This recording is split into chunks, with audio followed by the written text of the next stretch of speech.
نحمده ونصلي ونسلم على رسوله الكريم اما بعد۔ اللہ تبارک و تعالیٰ کے پاک نام سے شروع کرتے ہیں۔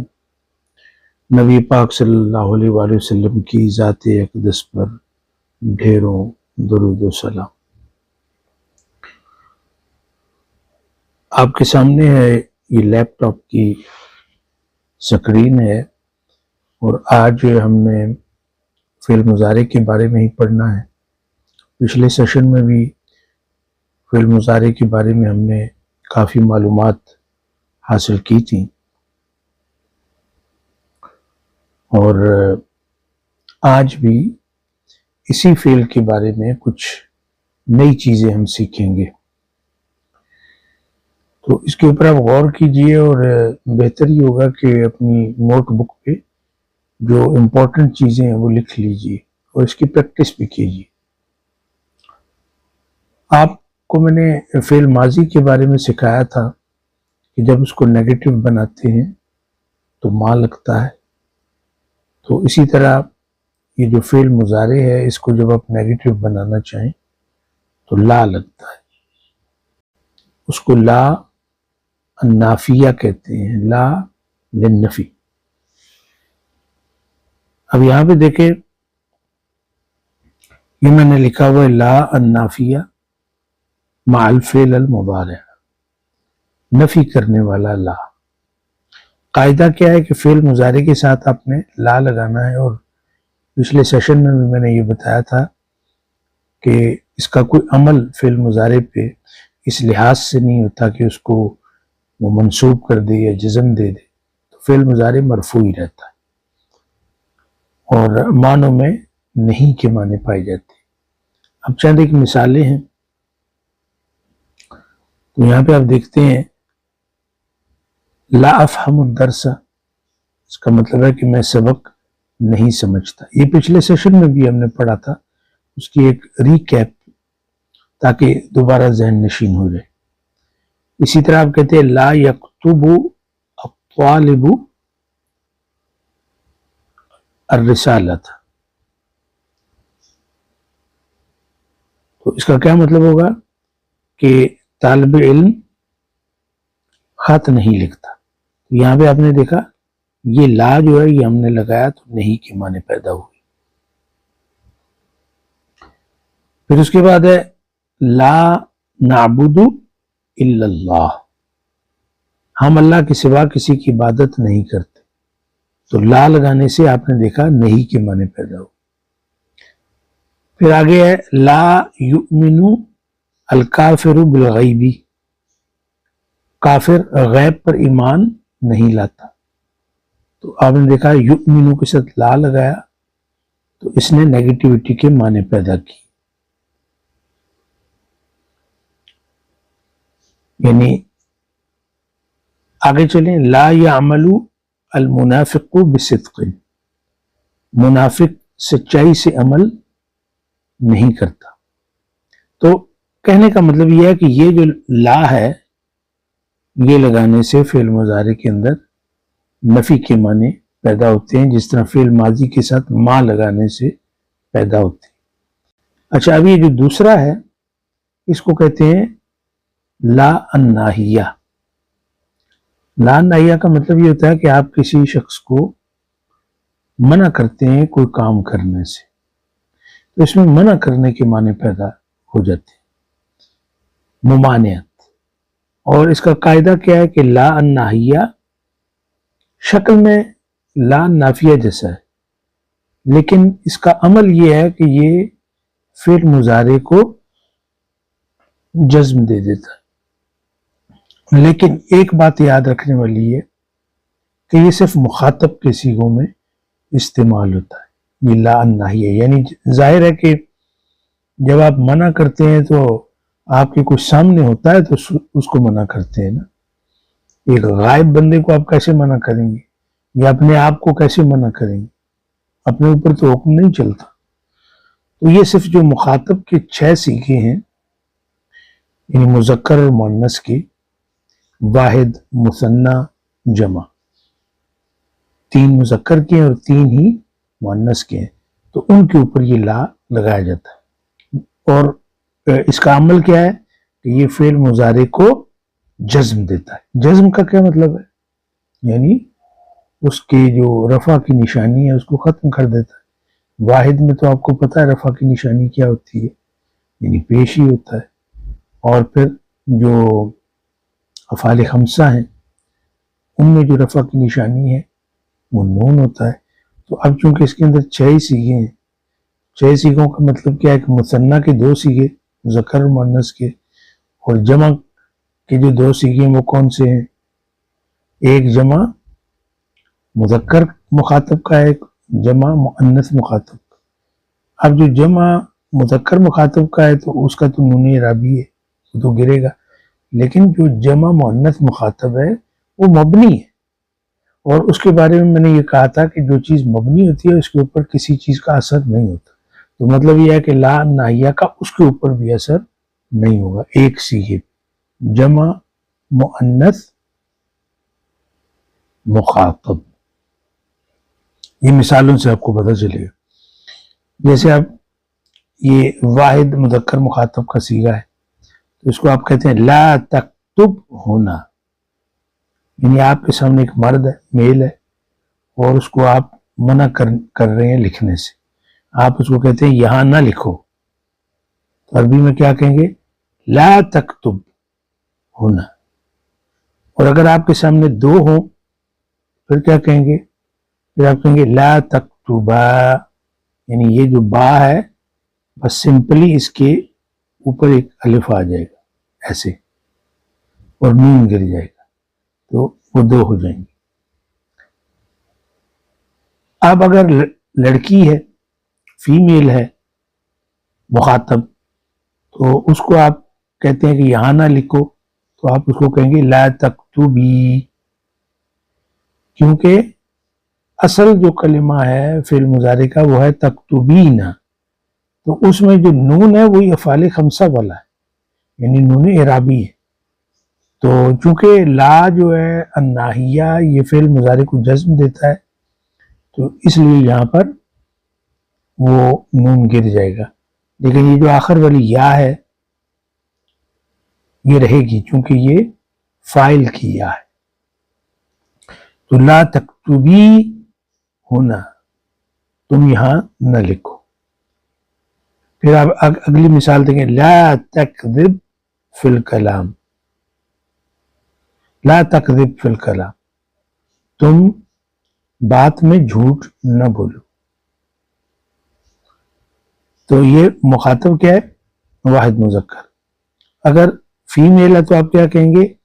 لا تکذبی فی الکلام، یعنی یہ یا جو مخاطبہ کی یا ہے فاعل کی، یہ آپ یہاں پہ رکھیں گے. مطلب وہی ہوگا کہ بات میں جھوٹ نہ بولو.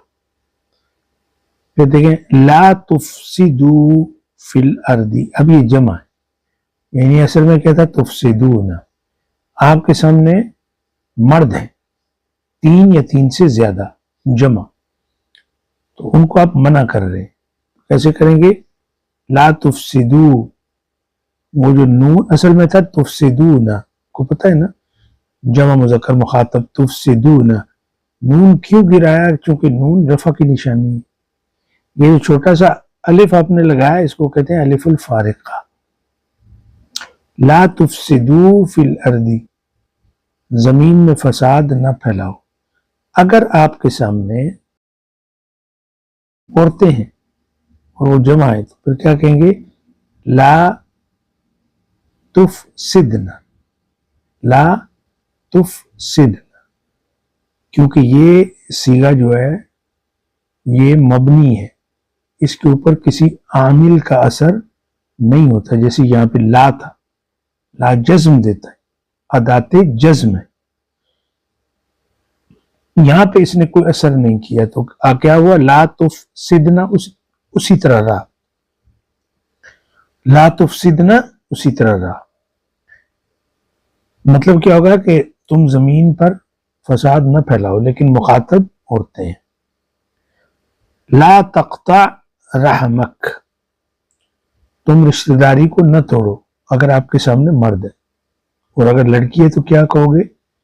لا تقطعی رحمک،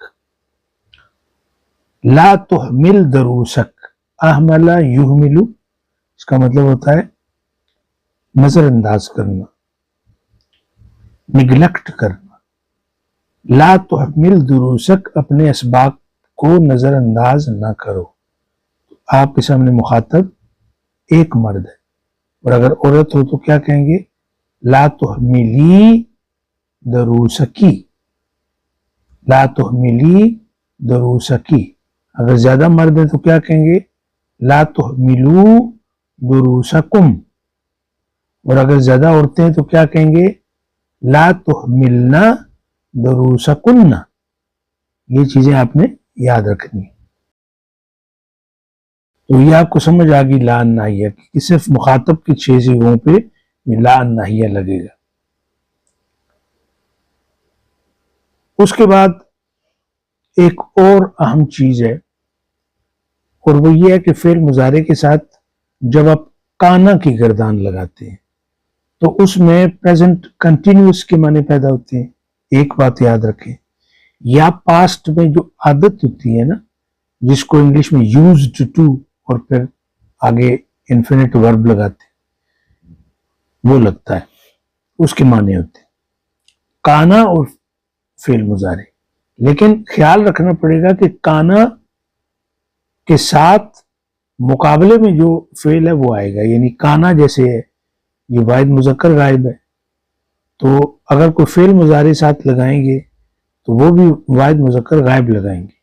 اگر کانت ہوگا تو واحد مؤنث غائب لگائیں گے۔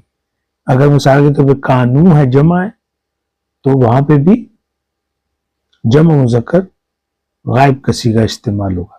لیکن اس میں اصول وہی رہے گا کہ اگر کانا پہلے آ جاتا ہے اور فاعل بعد میں آتا ہے تو اس میں فاعل چاہے واحد ہے، چاہے تثنیہ ہے، چاہے جمع ہے، صرف تذکیر و تانیث کا خیال رکھا جائے گا، باقی کانا ہی رہے گا۔ لیکن اس فاعل کے بعد جو فعل مضارع کا جملہ آئے گا وہ اپنے تذکیر و تانیث میں تو برابر ہوگا، لیکن عدد میں بھی برابر ہوگا۔ اگر واحد ہے تو واحد ہوگا، اگر تثنیہ ہے تو تثنیہ ہوگا، اور اگر وہ جمع ہے تو جمع ہوگا۔ اس کی مثالیں میں آپ کو دوں گا۔ ابھی دیکھیں، جیسے لکھا ہے کانا، یہ دیکھیں نا، یہ لکھا ہوا کانا الولد، چونکہ الولد واحد مذکر ہے اس لیے کانا لگا۔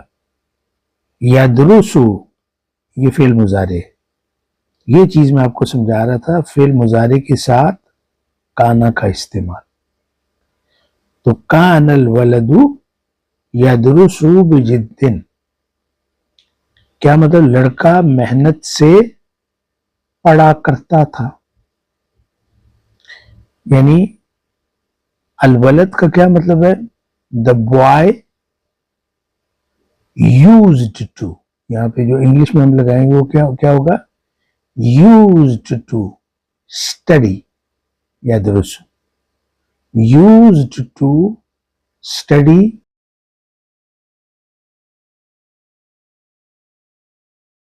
اور آپ یہ بھی کہہ سکتے ہیں کہ دا بوائے واز اسٹڈنگ، یعنی پاسٹ کنٹینیوس ٹینس۔ تو پاسٹ کنٹینیوس بھی ہے اور پاسٹ کے اندر ایک عادت بھی ہے۔ جیسے ابھی دیکھیں، کانت الشمس تشرق صباحا، سورج صبح چمکا کرتا تھا۔ یا دوسرا معنی اس کا کیا ہوگا؟ سورج صبح چمک رہا تھا۔ ٹھیک ہے، یعنی پاسٹ کنٹینیوس کے معنی بھی ہے اور یوزڈ ٹو کے معنی بھی ہے۔ تو آپ نے دیکھا کانت کیوں لگایا؟ اس لیے کہ شمس مؤنث ہے، تو بعد میں بھی تشرق لگا۔ آگے دیکھیں، کان المؤمن یصدق دائما، کہ مومن ہمیشہ سچ بولتا تھا، یا آپ یہ کہیں گے کہ مومن ہمیشہ سچ بول رہا تھا۔ اب اگر یہاں پہ مومن تسنیہ ہو جائے تو پھر کیسے آپ کہیں گے؟ پھر آپ کہیں گے کانا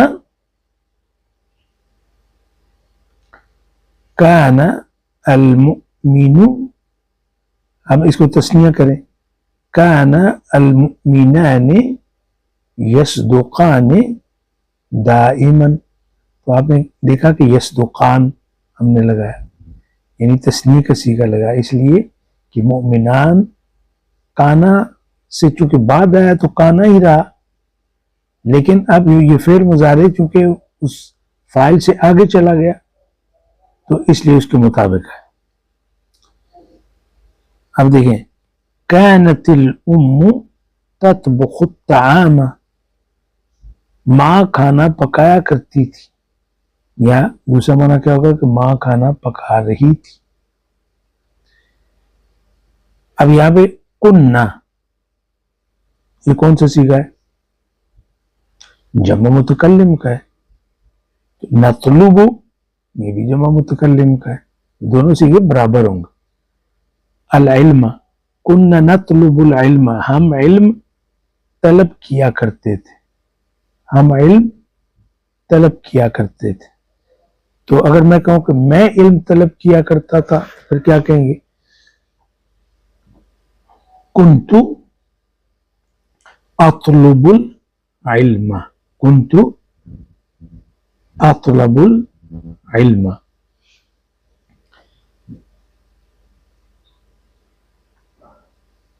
اب یہاں پر جیسے لکھا ہے نا کانت الام تطبخ الطعام، تو یہ جو الام ہے تو میں اس کو جمع بنا دیتا ہوں امہات، امہات، ام کی جمع امہات، تو پھر کیا کہوں گا؟ کانت، وہ اسی طرح رہے گا، الامہات یطبخن الطعام۔ تو یطبخن کیوں آیا؟ کیونکہ امہات یہ جمع ہے اور اس کے ساتھ جو فعل آنا ہے وہ جمع مؤنث غائب کا آنا ہے، ٹھیک ہے؟ اسی طرح اوپر چلیں، یہ کان الولد یدرس بجد، تو اب الولد کو اولاد بنا دیں پھر کیا ہوگا؟ کان اسی طرح رہے گا، الاولاد یدرسون بجد، تو وہ یدرسون ہو جائے گا، کیونکہ اولاد سے پیچھے کانا آیا ہے تو تذکیر و تانیث میں وہ ویسا ہی رہے گا، اور یدرسون الاولاد کے بعد آیا ہے تو قاعدہ یہ ہے کہ وہ اس کے مطابق ہوگا، اس لیے جمع آئے گا یدرسون۔ تو یہ چیزیں آپ کی سمجھ میں آ گئی ہوں گی، اس کے اوپر جتنی آپ پریکٹس کریں گے، اور انشاءاللہ ہم جو سیشنز ہیں آگے آنے والے اس میں ہم پریکٹس بھی کیا کریں گے، تو جتنی آپ اس میں پریکٹس کریں گے اتنا آپ کو فائدہ ہوگا اور اتنی ہی جلدی آپ عربی زبان کو سیکھ لیں گے۔ بس یہ جو قاعدے ہیں ان قاعدوں کو آپ نے یاد رکھنا ہے، جو آج میں نے بتائے، ایک تو لا نفی کا، ایک لا الناہیہ جو 6 صیغوں پہ لگتا ہے، اور پھر کانا اور فعل مضارع۔ تو اس کے اوپر آپ پریکٹس کیجئے، آج کے لیے اتنا ہی کافی ہے، تو انشاءاللہ اگلے سیشن میں اگلے قواعد کے ساتھ ہم حاضر ہوں گے۔ اس وقت تک کے لیے ہمیں اجازت دیجیے، اللہ حافظ۔